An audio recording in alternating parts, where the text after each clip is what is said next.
Once again, we're back in here, and this time the song is going to be a R&B vibe. Um, the same kind of process. I'm going to show you the components to the beat, the instruments, and a little bit of how I approach the vocals and process it.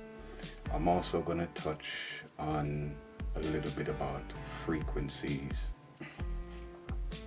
how to understand frequencies or where the frequencies sit so you can use that in your mixing and your mastering. So here we go. As I said before, it's a R&B beat. The tempo is 65, so it's slow. Right, boom. So our kick sounds like this.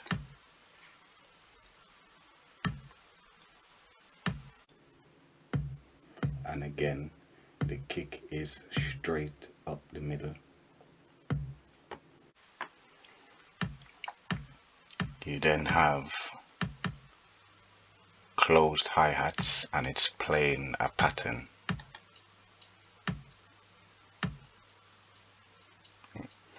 The closed hi-hats is sitting left and right at 54. That low sound you just heard, this low sound, that's a riser. So you see right here, it's not labeled, but it's a riser. Risers, you can use a bunch of different stuff to make a riser, but it's typically a hi-hat hit reversed with reverb, right? So I then have open hi-hats. That's my acoustic drums. So the riser is going straight up the middle with the kick. The open hi-hats is 73 left, 73 right. My snare drums is 46 left and right. Yeah. We then have a dub piano for the chords, or what's going to carry the feel of how the instrument section goes, or you get what I'm saying in a second. But the dub piano, the key is D, the scale is minor pentatonic. Okay? So with the key and the scale, it's basically playing this pattern.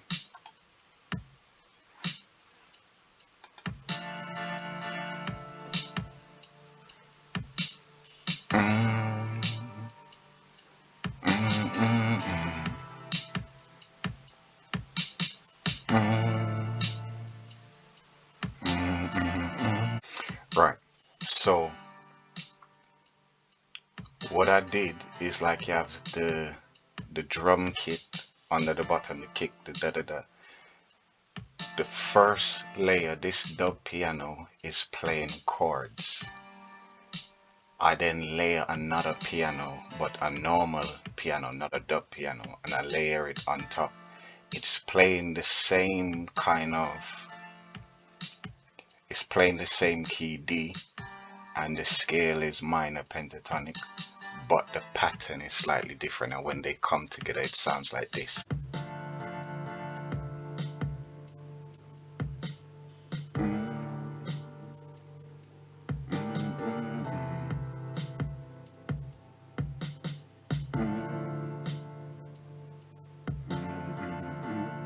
Now this piano, I have it all the way 100 left and right, and I blend them together based on volume, reverb, and delay.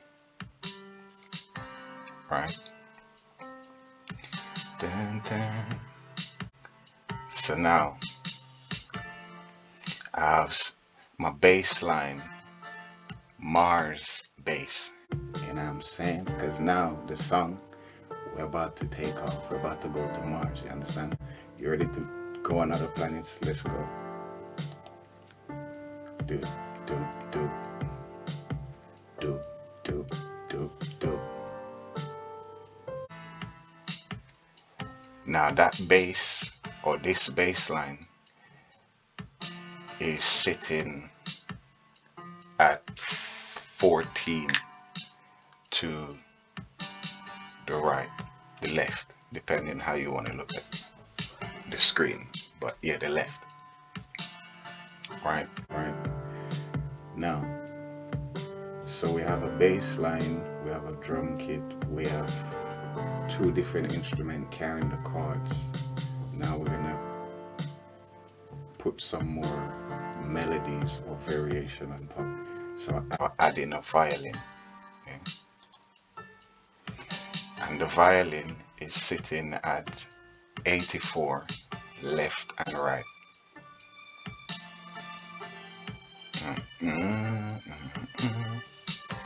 Right? Boom. Now I have like an ambient sound or sound effect called the big sweeper. Okay? And that sounds like, it sounds like this. So by itself is this. One second.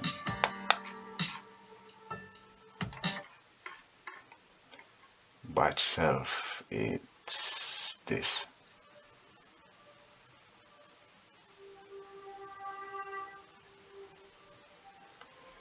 Right? So basically all together is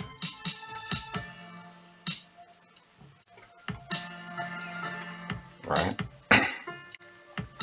Structure wise, so those are my sounds, bam bam bam, when they come together with all the different panning and whatnot. As always, to move a sound forward or backwards, up or down, okay? Volume, up or down. Reverb, backwards, forwards. The more reverb it has is the further back it pushes it, or the further back it pushes it. The delay, especially with panning, or there's this multiple plugins have the panning feature where you can pan left from right, forward, backwards, and whatnot. So this is how you move the thing into the space that you want it. Boom. Structure wise, again, on this one, I have an 8-bar intro. I then fall into a 16-bar verse, into an 8-bar chorus, into a 16-bar verse, into an 8-bar bridge, into an 8-bar chorus, another 8-bar chorus, then into the outro. So this structure, again, if you're looking at it, it's slightly different from other structures that I've shown before. Now, with approaching vocals,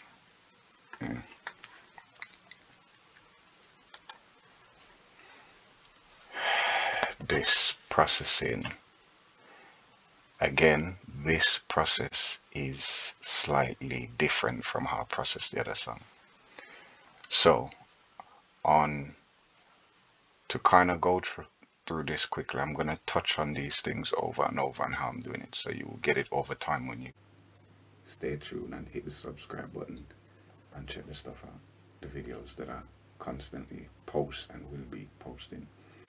First and foremost, processing chain for vocals, waves tune, and what I would be doing, the key D, so I put the tune in D, and then you kind of set all your other parameters, but you know the key, the scale, and all that. So that's what you tune into. Boom. Nectar Elements. This is one of the plugins that I got in the Isotope Elements suite. But Nectar, it's more or less a vocal chain, yeah, or a channel strip. So it does pitch, it does clarity, which is basically compression. It does de-essing, which is controlling the essing, dynamics and stuff. Taming dynamics, it adds tone, and then it adds a little bit of reverb, but it's called space. It calls the things different things. It calls it pitch, clarity, DS, dynamics, tone, and space. But when you understand what these little different things, you basically kind of get what the plugin would be, or what the algorithm would be, and how to adjust it accordingly. Yeah. So from Nectar, I then run into a channel strip, which it's just called channel strip. I think it is in Pro Tools. If it's not in Pro Tools, it's a plugin or a channel strip in one of the bundles that I think it's the Pro Tools channel strip. Male vocal preset.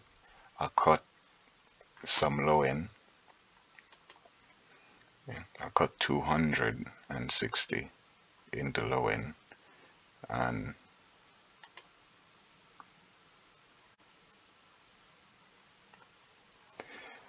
cut everything above 1200 or 12,000 for the EQing, and then you have a slight boost in 4,000, 3,900. That's the high frequency boost. You have slight low boosts, or the high frequency boost is at 10,200, and it's a 4 dB gain. Yeah. But basically, it's me looking at the preset and then adding other little bits to complement my voice.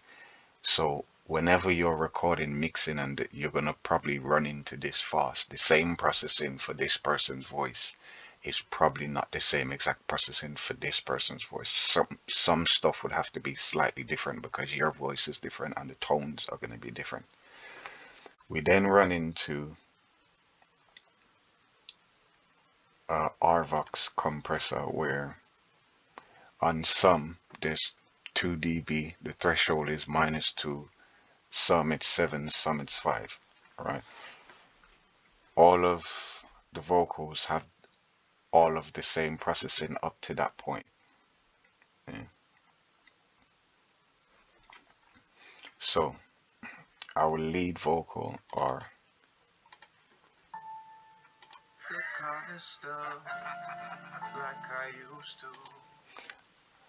our lead vocal, bam. So the lead is, it has 2 parts to it. I'm singing a part of the bridge. I'll meet you at the corner store. And then I'm doing the logo, the tag, the branding with it as well, which you're used to hearing in all the songs. That's basically this. I'll meet you at the corner store like I used to when I was just a boy. Right. Now, there's these 2 parts happening. But as I said before, on other tracks, other videos that I've done about how to do the recording, how the vocals is layered is this. You have a lead vocal layer. You then have a backing vocal layer. So looking at the song, this layer right here, lead vocal layer, this layer right here is the backing vocal layer. And you see the backing vocal is just catching certain points. It's not consistent. It's just coming in and out at certain points. This layer here that is called record track, listening to the song, it's another layer of like backing, but it's like harmonic coming in and out, touching on the words. Tap, tap, tap. Kind of like boxing, if you understand boxing. But lead vocal, in the intro, you only have this like lead bridge part melody coming and give you a tease of the song. The branding, but in beneath that on the harmonic track again, which on certain ones you're gonna see labeled as spice track, meaning it's not like a main vocal, it's performing something to add to the vocal. So playing it back from the beginning, you now hear. I'll meet you at the corner store, like I used to, when I was just a boy. So this, if it's that yeah. So it's like that low. It's on the harmony track and it's doing that kind of thing. Boom. When we go into the verse, right? The main vocal, the backing, and there's a little bit of the harmonies going on, right? But them songs we both wrote, like the stars beneath the sky, I find the shadow of the things that you used to. Now, if we go up to this point of the song, this is where the other, like another harmonic layer comes in. So if you start to listen, sun shining through the moonlight, I'll meet you by the ocean of you. I'll greet you with the sun in your eye. I've waited all of my life to be right here each and every night. That kind of, it's another layer of harmonies. Boom. So those layers, and then if we go on to our chorus,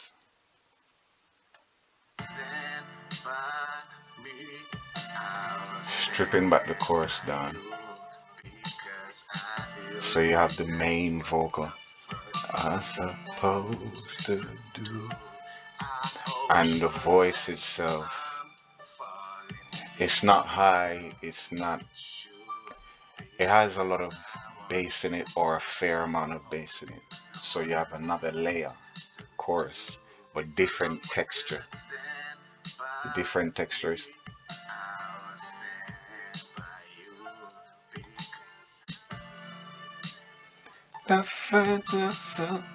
But it's kind of tucked down, so you kind of hear it on the edges of, right? Now we come with another layer, which would be like a backing layer. But if you look on just the editing of it, it's not every single word, it's in out at certain points. Okay. The other layer to the chorus would be this. So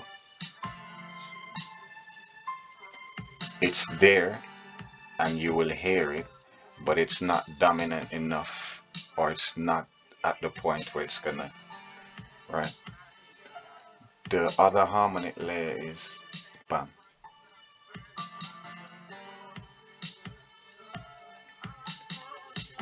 So this is what surrounds the main vocal. So basically, if you kind of look on it, it's like the main vocal has this bed to sit on, but there's not too much going on. So the main vocal is going to shine at all points, right? For instance, It has a bed and stuff supporting it, but it sits right there in the middle. There's in other words, the ad libs and the accompanying vocals, they're not that strong because, you know what I mean, with the beat we're following a specific kind of feel or the feeling that you get. Yeah. Bam.